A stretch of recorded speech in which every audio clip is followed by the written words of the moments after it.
Yeah, you know, it's a remarkable place. It was the third home the Daytons built in Worthington, built in 1890. They'd gotten here in 1880. It was truly built to make a statement about their position in the community and how they've arrived. And it was a home that was built remarkably just in a matter of months, well, for one summer.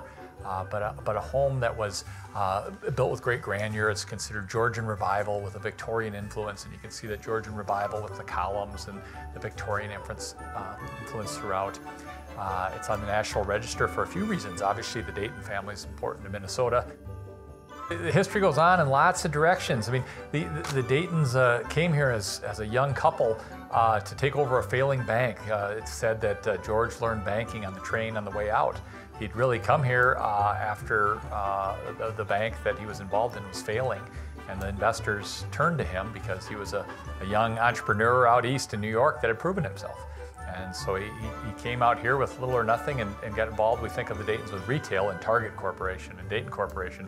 But he came here as a banker, got involved in land development, and was a chairman of the school when they built this, what was known at the time as Castle School, was involved in an early charter of a YMCA for Worthington, was involved in what would now we'd call the Chamber of Commerce, was an occasional speaking minister, and then built this business empire we know as well.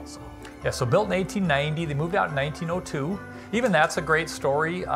They had really had significant investments in the area and looked to broaden their investments. And George went up to several cities around the area, Kansas City, Chicago, Minneapolis, and decided Minneapolis is where he wanted to invest in.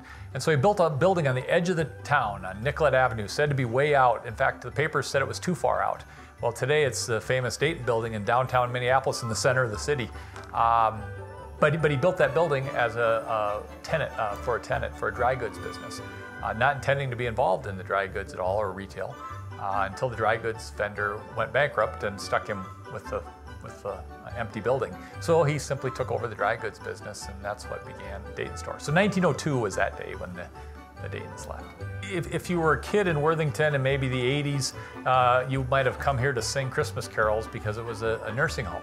And in fact, there was a 3-story concrete wing off to one side that was added, and there were 2 and 3 beds in each room, and it was an active nursing home, and really even an early nursing home, ahead of the curve. One of the first nursing homes Ruth Cashel had converted the house into to make a living and to sustain herself and to take care of people. She sold it in 1980. It sold at auction for back taxes, and sold for $10,000.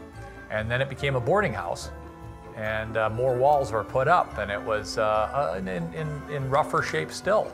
And Red Winchell, a longtime pillar in our community who had moved away, Red Winchell reached out and he said he was aware that one of the Daytons, Bruce Dayton, had been writing a biography on his grandfather, and he might be interested in this house.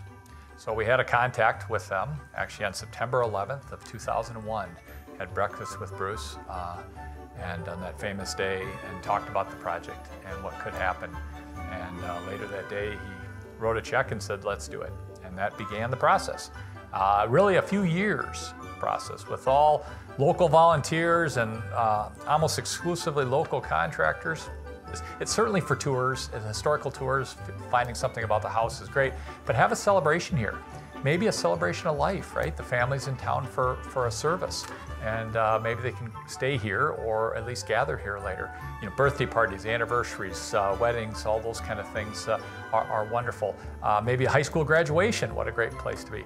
What a great place to celebrate New Year's Eve, or get together with some friends and just rent it for no other reason than just to get together with friends and have a celebration old house. How about a mystery murder party, right? What a fun house to have a mystery murder party. And I think there's all sorts of ideas that can work. Class reunions are common. So come up with your creative idea that works to celebrate it and enjoy being in the house and being part of history. So if you do have an interest in history, or you do have an interest in just the beautiful design of the home, or in celebrating parties, the board's always looking for volunteers and people involved. And get engaged in this house, or find another project to tackle. And then, the other part we didn't talk about with the usage is staying here. And that's always in flux because it's really such a bargain to stay here. And the question is it a good part of the mission? And I think the board struggles with that. It takes some work to accommodate people.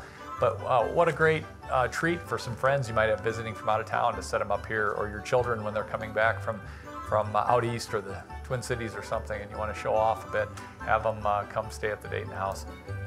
So just that the guest suites are available, and you can if you catch a weekend when it's open, you can really have a lot of access to the house, and they can have quite an experience.